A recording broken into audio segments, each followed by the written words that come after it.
The elevator doors slid open with a quiet chime. My body, burning up with fever, nearly collapsed onto my 5-year-old son. I was sweating and trembling, barely able to stand. My entire weight was leaning against Leo's tiny shoulders. "Mommy, we're almost there. Hang in there." Leo's small face was tense, his voice soft but firm, trying hard to be my little rock. A gust of sterile, cold air rushed in as the doors parted, and I shivered violently. I forced my eyes open, vision blurred and dizzy from the 101.3 degrees Fahrenheit fever. The first thing I saw was a pair of polished black leather shoes. Then a white coat. And then his face. Michael. My heart stopped. Of all the people in this hospital, why him? Why now? He looked just like I remembered, tired but sharp, his handsome features now edged with an even colder calm. He must have just gotten off surgery. There were faint shadows beneath his eyes, his lips pressed into that familiar tight line. He hadn't seen me yet. He was scrolling through his phone with a practiced detachment, completely immersed in his screen. But the moment he glanced up, his gaze swept past me, then snapped back. Frozen. His eyes locked on mine, confusion flashing into disbelief, then hardening into something I knew too well: resentment, cold and razor sharp. My chest tightened.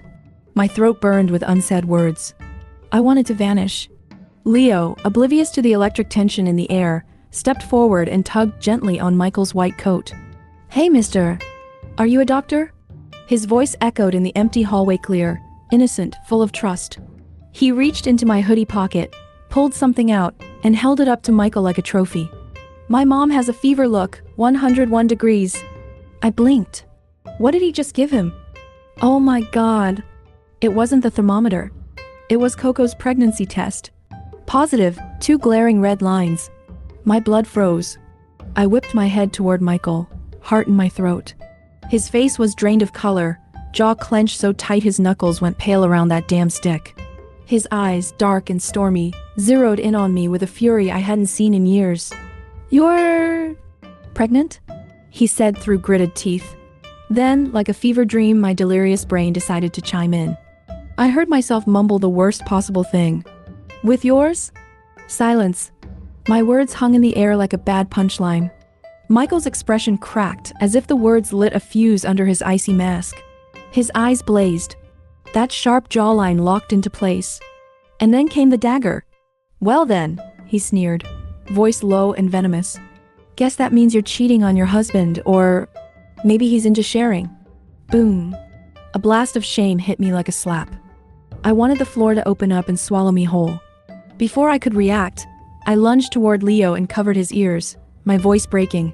"No, Leo, don't listen. We're leaving." I tried to flee, but his hand caught my wrist. Firm, cold, unyielding. "You have a fever?" he said, his voice right behind me, low and tight. I could feel his breath, smell that familiar scent of disinfectant and clean soap clinging to his coat. "Why, yeah. Fever," I mumbled, barely audible. And then, darkness. The world spun and disappeared. The last thing I felt before losing consciousness was arms. Strong, steady, and not the cold, hard floor I expected. There was a faint scent of disinfectant. A firm grip wrapped around my waist. Someone was holding me, keeping me from falling. Michael. And then nothing, just black. The smell hit me first. Sharp, sterile. The kind of chemical clean that needles into your sinuses and forces you back to the world whether you want it or not. I stirred. My eyelids felt like they were glued shut, but I managed to crack them open. Blinding fluorescent lights. A white ceiling. A curtain swaying softly in the air. And a room. I was still in the hospital. Panic shot through me like a bolt of ice water. Leo. Where was my son? I sat up in a rush, throwing off the thin blanket on my body. A sharp sting in my arm yanked me back. In 4. The tape tugged painfully against my skin. "Don't move." The voice was low, firm, and far too familiar. "Unless you want another injection." I froze. That voice, it could belong to no one else. I turned my head and there he was. Michael. He sat at the edge of the hospital bed, still in his white coat, though his collar was unbuttoned now, revealing a dark shirt beneath. He held a small clipboard in his hand, probably my chart. His fingers, long and elegant, flipped a page. Then his eyes lifted and met mine. Calm, clinical, completely unreadable. Like I was just another patient. But that was ridiculous, wasn't it? He wasn't on duty anymore. Was he? The thought had barely crossed my mind when his lips twitched, just slightly, into the ghost of a smirk. Familiar, dry, cold. Don't flatter yourself, he said, closing the clipboard with a snap. Treating patients is my job. That's all.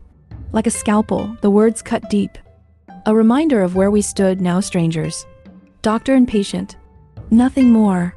I swallowed hard, forcing a polite smile, one I perfected over the years. Thanks, Dr. Michael, I said stiffly. My eyes darted around the tiny cubicle. Where's my son? I had to get out of here, now. The nurse took him to the break room. He's having some crackers. His tone was dry flat. Then, without missing a beat, he reached into his coat pocket and pulled out a neatly folded hospital bill. He unfolded it slowly, then handed it to me with mechanical efficiency. $368, he said. You want to Venmo me or... My jaw dropped. Seriously? I had just regained consciousness, and he was already asking for payment? I snatched the paper from his hand, muttering under my breath. You guys charge like it's a luxury hotel. I scanned the bill: fluids, fever medication, nursing services. Then my eyes landed on the last two items. Blood panel, HCG test. HCG? My stomach dropped. That's the test for pregnancy hormones. He actually tested me for pregnancy. Because of that stupid stick?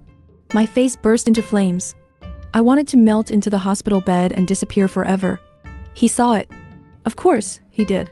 Michael, still calm, opened his phone and turned the screen toward me. A QR code. Scan this, he said curt. My mind was still a bit foggy and my body felt weak and heavy. But all I wanted was to settle this awkward financial matter and get out of here as quickly as possible. Without thinking much, I reached for my phone, which was lying beside my pillow, unlocked it with my fingerprint, and opened the QR code scanner. A soft ding sound echoed, and the prompt that the contact had been added popped up. I quickly found the transfer page, typed in the amount $368, confirmed it, and entered my password. The motions flowed one after the other, almost mechanically. Transfer successful. The notification appeared. It wasn't until after I completed the transaction that I realized, wait, I just transferred the money. Why did I have to add him on WeChat? Why couldn't I just use a direct PayPal or bank account number? I suddenly looked up at him, only to meet his deep, unreadable eyes. He had been watching me complete the transaction, and while his expression remained neutral, his eyes, it was as though he had already seen through the annoyance brewing inside me. A feeling of being manipulated surged up, and I clenched my teeth, swallowing that sense of frustration. I forced out two words, my voice dry and tight. Sorry for the trouble. Fine, I'll add him. The moment I step out of this hospital, I'll block him without hesitation. It's nearly been a whole night, Michael said, not putting his phone down but casually placing it on his lap. He leaned forward slightly, his gaze sharp and probing, like a scalpel cutting through the air. His voice lowered just a fraction, carrying a hint of coldness. Not a single call from your husband. He paused, the familiar, biting smirk creeping onto his lips again. This is the good man you left me for 5 years ago? My heart clenched, a sharp pain shooting through me as though an invisible hand was squeezing it tightly. My throat tightened, dry as dust, and I couldn't say a word. The memories of our breakup, those heart-wrenching moments, came flooding back uncontrollably. The countless nights spent in silence, my tears, and the aching longing I felt. The unbearable reasons that forced me to leave him, they were like a heavy boulder pressing against my tongue, suffocating me. I couldn't speak then, and now, there was no need to. I lowered my gaze, my long eyelashes casting a small shadow under my eyes, hiding the turbulent emotions inside. I unconsciously clenched the clean white hospital sheets beneath me. My voice was barely audible. Sorry for making you laugh.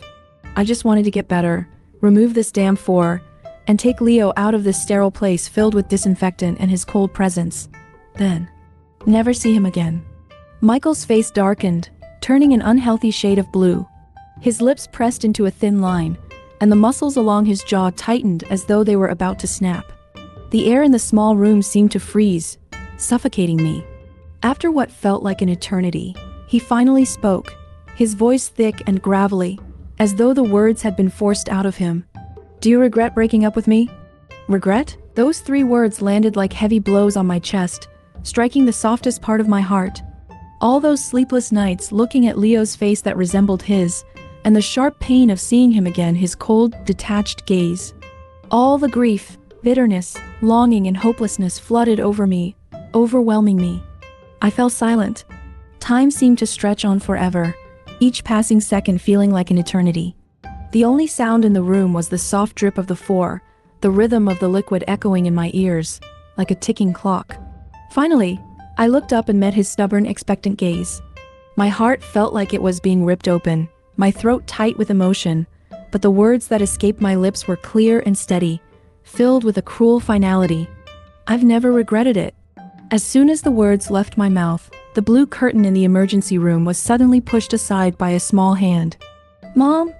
Leo's cheerful and lively voice, full of energy, cut through the heavy atmosphere like a ray of sunshine, piercing the suffocating silence. He bolted into the room like a little cannonball, his face still dusted with crumbs from a biscuit, his big eyes sparkling. Without hesitation, he stretched out his arms toward me on the bed. "Leo!" The moment I saw my son, safe and sound, a heavy weight lifted from my chest. Instinctively, I reached out my arms to embrace him. But before Leo could reach me, a long arm, wearing a white coat, reached out and intercepted him smoothly. Michael effortlessly scooped him up into his arms. Michael's actions were fluid, as though he had done this countless times before. He held Leo steadily, and the little guy blinked in surprise, before his lips quivered in a pout. His big wet eyes locked onto me as if asking for my permission. "I want Mom!" Michael raised an eyebrow, and for the first time, a faint smile appeared on his otherwise cold face. He looked down at Leo in his arms, and his voice was unexpectedly gentle, with a trace of coaxing. "A real man doesn't cry, buddy. Your mom's getting in 4. If you run over, you might bump into her needle. How about I take you to play around the hospital?" Leo blinked, glancing at my arm with the 4 and then up at Michael. It seemed like he was having an internal debate, but then his little lips relaxed, and he eagerly extended his arms toward Michael. "Okay. I want a toy." I... Quotes, my breath almost caught in my throat. "Michael? Doctor?" I immediately looked at him suspiciously, my heart racing in my chest as if it were about to leap out. The way he held Leo seemed too natural, too practiced, and it made my blood run cold. "You don't know how to take care of a child." I tried to stop him. My voice strained, though I could feel the tightness in my throat. Michael, holding Leo in his arms, tightened his grip for a moment. He glanced at me, the corners of his lips lifting into an even deeper, mocking smile. His eyes, however, were sharp and unwavering, as if challenging me to speak further. That's right," he said, his voice laced with self-mockery. "When it comes to taking care of kids, I'm no expert like you." My heart sank. But then, his tone shifted again, softening as he looked down at Leo, as if coaxing him with gentle care. Yet his eyes never left me, the darkness in them holding a depth that I couldn't escape. "But I can learn." He reached up and gently ruffled Leo's soft hair, his voice warm and almost tender as he said, "Uncle will buy you a toy, okay?" "Okay." Leo's eyes immediately lit up at the mention of a toy, and he eagerly wrapped his small arms around Michael's neck, his face bright and excited. I could only stare, stunned by the sight of my son, my little traitor. So easily swayed by 2 words, toy. Under the harsh white lights of the emergency room, Michael's figure, holding Leo in his arms, disappeared behind the swaying blue curtain. The room suddenly fell into complete silence, except for the faint sound of the 4 drip, each drop echoing in the stillness. Drip, drip, drip. The rhythmic sound seemed to be gnawing at my nerves. The dizziness from the fever hadn't fully subsided, and it felt like a heavy steaming cloth was draped over my head. I was lying in the not-so-soft hospital bed, and exhaustion washed over me like a wave. I closed my eyes, trying to block out the suffocating tension from earlier, trying to block out the image of Michael holding Leo. But my consciousness was like a wild horse, uncontrollably racing back to a darker place, a place from 5 years ago. The rain was pouring down in heavy sheets, striking the umbrella in a dull, rapid rhythm. The world around us seemed to be enveloped in a thick, chaotic mist. The dim glow of the streetlights barely penetrated the water vapor, casting a hazy, indistinct glow. Michael and I stood at the edge of this downpour sharing a black umbrella. He tilted it toward me, almost completely sheltering me from the rain, while the rest of his body was exposed to the icy downpour. The water soaked through his thin shirt and coat, sticking to his broad back, outlining the shape of his shoulder blades. Cold rainwater streamed down his hair, his chin, and dripped off his face in rivulets. He was pale from the cold, his lips tinged with purple, his body trembling slightly from the chill, but those eyes were like burning coals. They were fixed firmly on me, unyielding and stubborn. His voice, barely audible over the pounding rain, rasped out, "Mia, are you sure you want to break up?" The rain blurred my vision and blurred his desperate pale face. My heart felt like it was being squeezed by an invisible hand, the sharp pain spreading across my chest. I bit my lip hard until I tasted the bitter metallic tongue of blood. I forced myself to look him in the eye, hardening my heart, my voice dry as sandpaper. "I'm sure." The moment the words left my lips, I saw the last glimmer of light in Michael's eyes die out. His eyes, which were always filled with warmth and kindness, suddenly became hollow, cold, and lifeless, like a well that had run dry after centuries. He pulled the umbrella handle from my frozen hand, his grip so tight it nearly crushed my fingers. "Don't catch a cold." Those were his only words. They were hoarse and broken. Then, without a second glance, he turned and plunged into the endless, freezing rain. The rain quickly swallowed him up. His figure, once so familiar, stood tall and unyielding in the downpour, like a flagpole in the middle of the storm. But I knew he didn't want me to see him crumble. He didn't want me to see his tears mingling with the rain. And then he was gone from my sight, gone from my life. Later, I heard from his roommate Zhang Yan that after Michael returned home, he developed a high fever. Zhang Yan shouted at me over the phone, telling me that Michael was delirious, calling out my name repeatedly, like a wounded animal in the wild. "Mia, do you even have a conscience? Michael's like this, and he's still thinking about you. You don't deserve him. You're not worth it." Zhang Yan's angry shout pierced through my eardrum. Yeah, I didn't deserve him. I held the phone that had already hung up, its busy signal echoing in my ear. My whole body curled up in the cold sheets, the tears flooding my pillow. My chest felt hollow, as if someone had ripped out a large piece of my heart. All that was left was the sound of the cold wind howling through the emptiness. Coco knew about it and nearly went to confront Michael, but I stopped her. "Don't. Tell him the truth, Mia.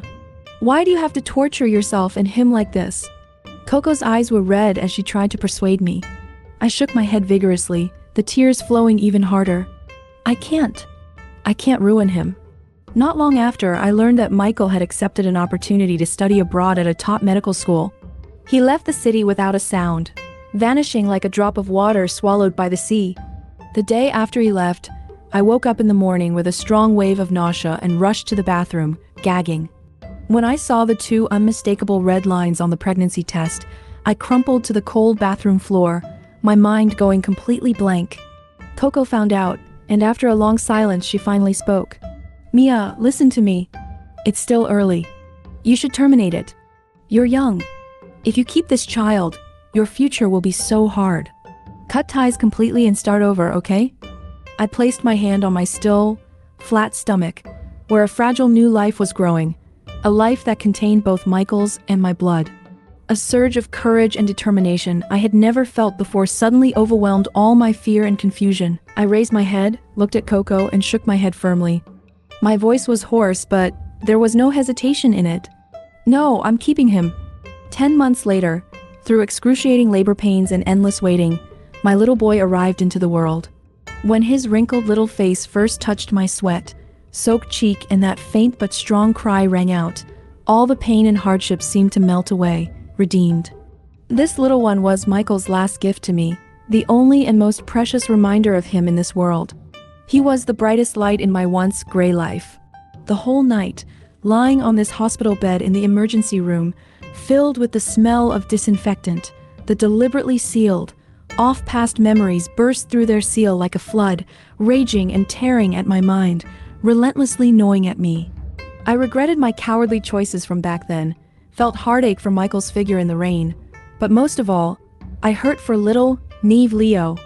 All kinds of sharp emotions intertwined into a massive net, binding me tightly and choking me until I could barely breathe. That night was extremely painful and chaotic, with intermittent and bizarre dreams filled with cold rain, desperate gazes, and the crying of a baby. Blinding white light pierced through my eyelids, pulling me out of my shallow slumber. I struggled to open my heavy eyelids, my vision blurry for a while, slowly focusing. The first thing I saw was Michael sitting at the side of my bed. His white coat was still crisp, but the dark circles under his eyes were more pronounced, and there was a faint stubble on his chin, giving off a strong sense of exhaustion. He seemed to have been here the whole time. At this moment, he was gently wiping my palm with a neatly folded, steaming white towel, his movements extremely tender, as if treating a rare treasure. His focused and cautious expression was almost reverential. When he saw my eyes open, his hand paused in mid-motion. Then, without hesitation, a cool hand naturally reached out and placed itself on my forehead. The fingers, rough with calluses, felt slightly coarse, but they were warm. "Your fever's gone." He withdrew his hand, his voice less cold than last night, but still restrained and low. "Are you feeling uncomfortable anywhere?" The warmth and touch left on my forehead, like a feather brushing against my skin, brought an unusual flutter to my chest. I hurriedly lowered my eyelids to avoid his gaze and softly shook my head. "No," I replied, my voice hoarse, as dry as if it had been scraped with sandpaper, and my throat burned painfully. My gaze instinctively moved to the small couch in the corner of the room. Leo was curled up on it, sleeping soundly. He was covered by a blanket clearly meant for an adult, its edges tucked carefully under his little body. Michael was still wearing the same white coat from yesterday, clearly not having changed. A sudden wave of emotion hit me, a bittersweet feeling in my chest, mixing guilt and gratitude. I knew that Michael hadn't only stayed with me through the night, but had also taken great care of Leo. Without thinking, the words "thank you" slipped out, sounding nasal and heavy. Michael stood up and walked over to the water dispenser, filling a cup with warm water. He returned to me and handed it over. "It's been years, and you're suddenly polite," he said, his tone emotionless, like stating a fact.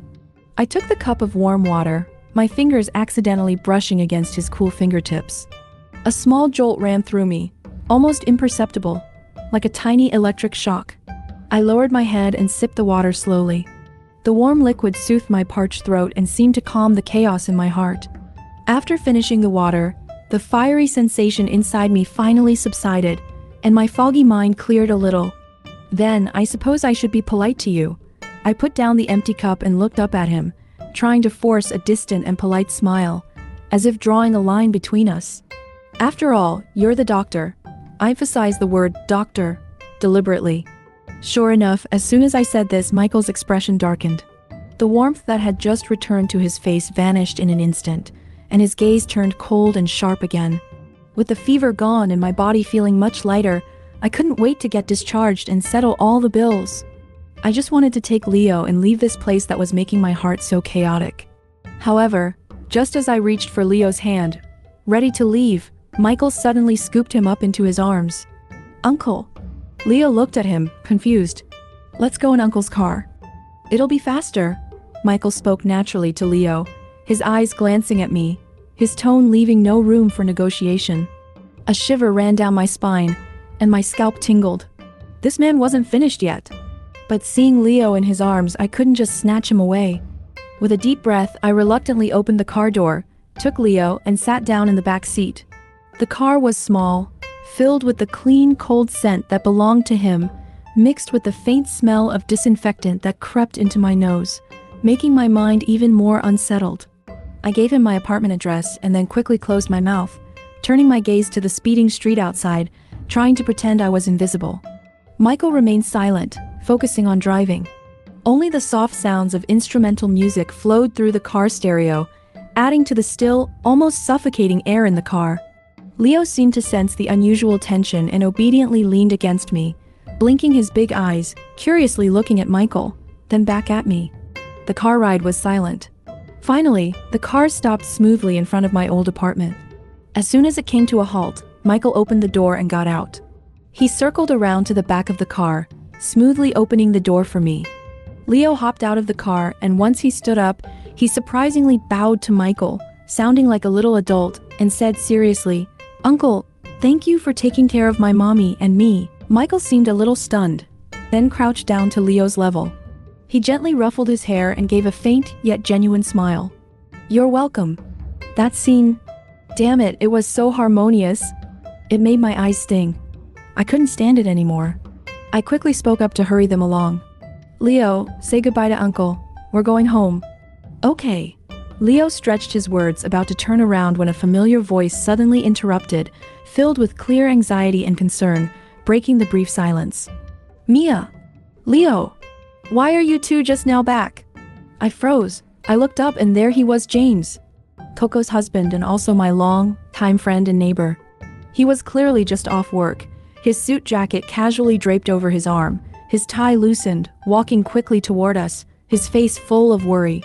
His eyes instinctively scanned over us and then landed on Michael, who stood not far from us, his expression full of confusion and scrutiny. At almost the same time, Leo heard his voice and turned around with a huge smile, calling out brightly, Daddy! You're here! He ran toward James like a little bird, arms outstretched. James, clearly used to Leo calling him in the affection, naturally bent down, laughing as he picked up Leo and spun him around in the air a few times. Oh, my little darling. I missed you. Were you scared when you went to the hospital with Mommy today? No, the doctor uncle was there. Leo giggled and hugged James tightly. Oh no. My mind was screaming in panic. Since Leo was born, James and Coco had taken us, a mother and son, into their care without hesitation. Coco, with her delicate mind, had always been worried that Leo would be teased by other kids for not having a father, so she jokingly suggested they become his godparents. James treated Leo like his own son, picking him up from kindergarten, taking him to the playground on weekends, attending parent-teacher meetings. He was always involved. Over time, the neighbors and even the kindergarten teachers and classmates began to think that James and Coco were actually Leo's biological parents. We never thought much about it.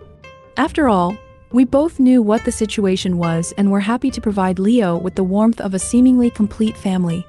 But I never imagined that this relationship would suddenly, in this very moment, be exposed in front of Michael in such an unexpected way. Now, it was too late to explain anything. The overwhelming panic made my heart race, my hands and feet went cold. I instinctively glanced at Michael. And sure enough, the faint smile on his face instantly froze and shattered, replaced by a terrifying, dark expression. His brows furrowed tightly, his gaze sharp like poisoned daggers, first glaring at James, who was holding Leo and looking at him with affection, and then with clear hostility. And perhaps disdain? It was as if he was looking at something filthy and unbearable. Finally, his piercing gaze landed on me. It wasn't just probing anymore. It had a tangible penetrating force, like cold X-rays, scanning me inch by inch, trying to find any trace of truth in my panicked face.